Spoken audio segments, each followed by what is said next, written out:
हाँ दोस्तों, चलिए हम अपनी अगली एक्सरसाइज 1.3 करते हैं। उसको करने से पहले हम एक बार इरेशनल नंबर के डेफिनेशन से गो थ्रू हो जाते हैं। इरेशनल नंबर्स वो नंबर्स होते हैं जिनको हम पी बाय क्यू की फॉर्म में नहीं लिख सकते, where p and q are integers and q is not equal to 0। आपको पता है ये तो रैशनल नंबर की डेफिनेशन है ना, पी बाय क्यू वाली फॉर्म की। लेकिन अगर हम किसी भी नंबर को इस फॉर्म में रिप्रेजेंट ना कर पाए तो वो नंबर रैशनल नहीं होगा, वो नंबर क्या हो जाएगा, इरेशनल। और ये एक जनरल रूल है, अगर हमारा यहाँ पे अंडर रूट पी एक नंबर है और पी अगर प्राइम है ना, तो वो भी हमारा इरेशनल नंबर ही होता है। पर ये कंडीशन सब पे नहीं लगती, पर ये डेफिनेशन जो इट इज एप्लीकेबल एवरीवेयर। उसके बाद हमारे पास ये आ जाके ये √2 ये प्राइम नंबर है, ये इरेशनल है। √3 ये भी प्राइम नंबर है, 3 इज ऑल्सो प्राइम नंबर, तो ये भी इरेशनल।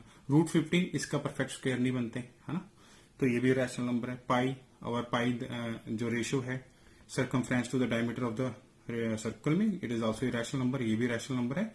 और ये कौन सी टाइप है, जहां पे non terminating non repeating form की डेसिमल रिप्रेजेंटेशन भी हमारी इरेशनल नंबर की कैटेगरी में आती है। ठीक है, तो आगे बढ़ने से पहले एक मैं आपको बहुत ही इंपॉर्टेंट थ्योरम यहाँ पे समझाना चाहता हूं। अब यहाँ पे क्या है कि स्टेटमेंट देखिए थ्योरम की क्या है कि पी एक प्राइम नंबर है, तो it is given to us that p is a prime number, और पी एक स्क्वायर को डिवाइड करता है। पी किसको डिवाइड करता है, ए स्क्वायर को। और ये चीज हमें गिवन है कि जो पी है ना हमारा, वो ए स्क्वायर को डिवाइड करता है, तो पी ए को भी डिवाइड करेगा। क्लियर।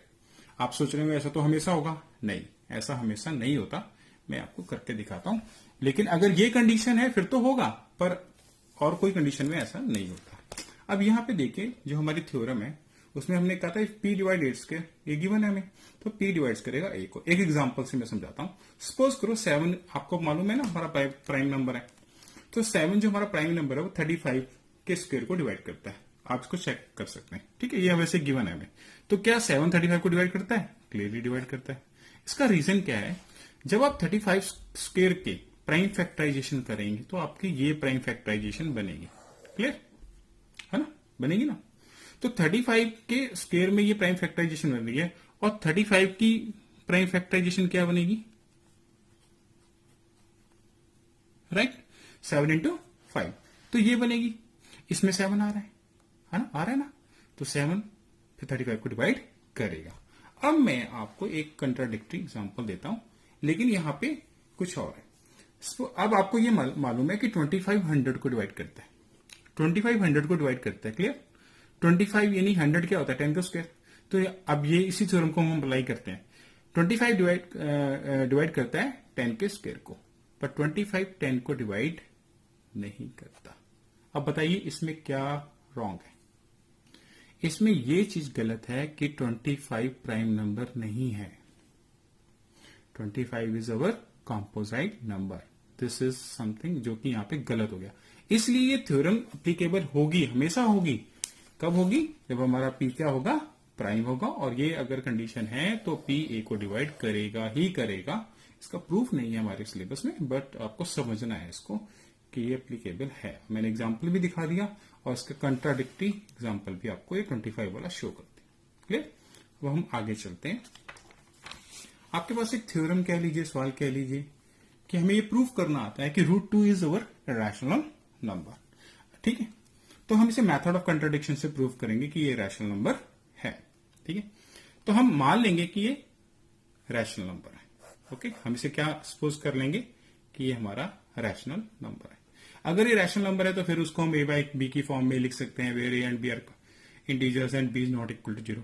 फर्दर हम एक और कंडीशन इसमें सपोज कर रहे हैं कि हमने कैंसिलेशन वगैरह जो करनी होती है वो भी कर दी है, और a भी हमारा को प्राइम है, मतलब इसमें अदर देन 1 कोई भी फैक्टर कॉमन नहीं है।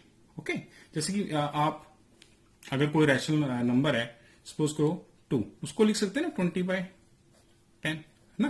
तो कैंसिलेशन वगैरह कर दी हमने, मतलब अब 2 और 1 एक की फॉर्म में ही है, बस ये जो भी है इसमें कोई फैक्टर अदर देन 1 कॉमन नहीं है। तो इस तरह से हम आगे चलते हैं। तो √2 ए भी हो गया। अब हमने क्या करना है जी, स्क्वेयरिंग बोथ साइड। √2 का स्क्वायर 2 हो गया, ए का स्क्वायर ए स्क्वायर और बी स्क्वायर, क्रॉस मल्टीप्लाई किया तो ए स्क्वायर आ गया 2b स्क्वायर।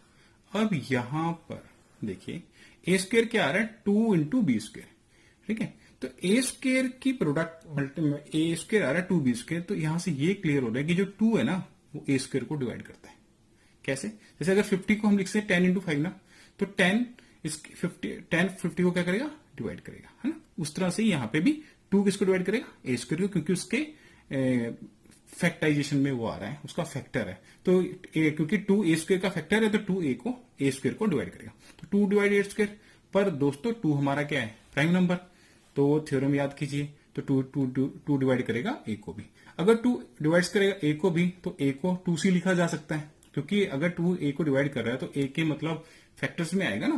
तो a equal 2c where c is some integer, positive integer. तो यूजिंग 1, तो जो हमारी ये इक्वेशन है इसको हम 1 बोल देंगे और ए की जगह हम 2c की वैल्यू पुट कर देंगे। आपको दिख रहा है कि ए की जगह मैं 2c की वैल्यू पुट कर देंगे। तो जैसे मैं 2c की वैल्यू यहां पे पुट करूंगा और इस इक्वेशन को एक्सपैंड करूंगा, ओपन अप करूंगा, तो यहां पे मेरा 4c स्क्वायर बन जाएगा इक्वल टू 2b स्क्वायर। 2 से कट के यहाँ पे b square equal to 2c square आ जाएगा। अब यहाँ पे फिर से वही कहानी आ गई कि b स्क्वायर के फैक्टराइजेशन में 2 आ रहा है, तो 2 डिवाइड्स करेगा b स्क्वायर को, फिर से वो थ्योरम लगेगी। तो थ्योरम कहती है 2 प्राइम नंबर भी हमारा, तो 2 डिवाइड करेगा b को भी। अब यहाँ पे गड़बड़ होगी, 2 a को भी डिवाइड करता है, प्रूफ कर दिया हमने, b को भी करता है। तो ए बी तो को प्राइम नहीं हुए ना फिर। तो ए बी अगर को प्राइम नहीं हुए तो हमारी पोजीशन तो हमने ये मानी थी कि ए बी को प्राइम है। यहां तो हमने ये सपोज किया था कि ए बी क्या है? को प्राइम। तो इसका मतलब ये सब कुछ गलत हो रहा है, तो हमारी पोजीशन ही गलत हो रही है। हमारी पोजीशन स्टार्ट कहां से हुई थी कि हमने √2 को क्या माना था? रैशनल। इसका मतलब हमारी पोजीशन गलत होगी, तो प्रूफ क्या हो गया? √2 क्या होगा? प्रूफ इरेशनल, क्योंकि हमारी पोजीशन ही रॉन्ग होगी। तो √2 भी इरेशनल नंबर।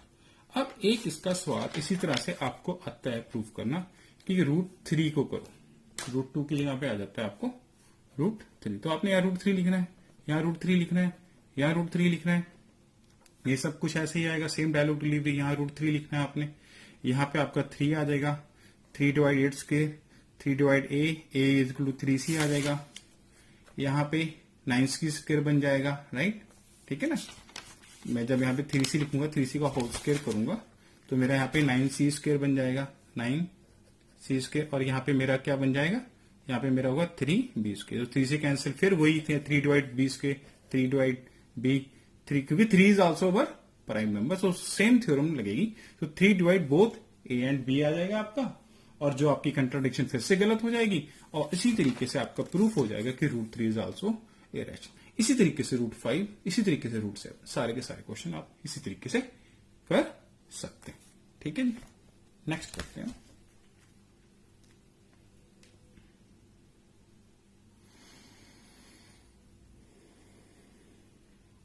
अब आगे जो है बहुत आसान है। अब ये वाला कोई एग्जांपल है आपका, ठीक है। आपका एग्जांपल यहाँ पे शो हो रहा है 5 माइनस √3 को आपने रैशनल, फिर इसको भी मेथड ऑफ कंट्राडिक्शन से ही हम कर देंगे। ठीक है, हम इसको मान लेंगे कि ये रैशनल नंबर है। 5 माइनस √3 को हम क्या ले लेंगे कि ये रैशनल नंबर है। अगर ये रैशनल नंबर है तो इसको a बाई बी की फॉर्म में लिख सकते हैं, where a and b are integers and b is not equal to 0। तो हमने मान लिया रैशनल, तो सॉल्व कर लो जी। 5 माइनस a बाई बी, √3 को उस तरफ ले जाओ, तो ये आ गया 5b minus a by B. अब यहां पे क्या आ रहा है? We know that √3 is a rational number because we have proved it, but this इस तरफ क्या आ रहा है? It is a rational number because b a सारे के सारे इंटीजर्स हैं। हमने यहाँ पे माना ना कि a और b integers, b is not equal to 0, तो a भी तो हमारे इंटीजर है। तो ये जो साइड है ये सारी रैशनल नंबर बन गए, और ये तो हमें पता ही है कि ये रैशनल है। तो इरेशनल और रैशनल कभी भी इक्वल नहीं हो सकते, बिकॉज जो रैशनल नंबर होता है वो इरेशनल नहीं होता, और जो इरेशनल होता है वो रैशनल नहीं होता। Therefore our position is wrong. Right side can not, हम ऐसे लिखेंगे, हम यहाँ पे ले आएंगे, फिर we will write that our left side is a rational number, whereas our left side is a rational number and right side is rational number, therefore and they can not be same, they can not be equal. So our position ही गलत है। कि गलती इसलिए हो रही है ना क्योंकि हमने जो मानना था, हमने क्या मान लिया था कि सपोज करो ये क्या है? रैशनल नंबर, पर ये रैशनल नंबर तो है नहीं, इसलिए सारा कुछ गलत हो रहा है। तो रैशनल इरेशनल के इक्वल आ रहा है, इसी वजह से therefore our position is wrong, therefore 5 minus √3 is our A rational number. तो आप इस तरह से इसको सॉल्व कर सकते हैं। क्लियर? ऐसे एक क्वेश्चन और आपका, फिर ये आपकी एक्सरसाइज फिनिश होगी।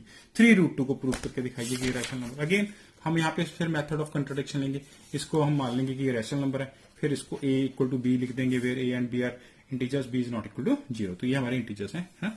तो 3√2 इक्वल टू 2, फिर यहाँ पे सॉल्व करेंगे आप, तो √2 आ जाएगा is equal to 3a/b. Now this side is your rational number, this is a rational number, we know that because we have already prove that √2 is a rational number. तो ये रैशनल नंबर है, ये rational number है, they can't be same, they can't be equal. Therefore our supposition is wrong. जो हम लेके चले थे वही गलत है, ये रैशनल नहीं है, ये इरेशनल नंबर है. इसलिए इस तरह से हम इसको प्रूव कर पाएंगे. ये आपके एग्जांपल्स हैं. अगर आप देखेंगे तो आपकी जो एक्सरसाइज है इसी तरह के इसमें सवाल दे रखे हैं. इसको भी ऐसे ही कर लेंगे. ये सारे के सारे सवाल इसी कैटेगरी के हैं, आप इजिली सॉल्व कर लेंगे अगर आप ये एग्जाम्पल्स आपको ये समझ आए होंगे. ठीक है. लॉट ऑफ थैंक्स आपका इस वीडियो को देखने के लिए. Thank you.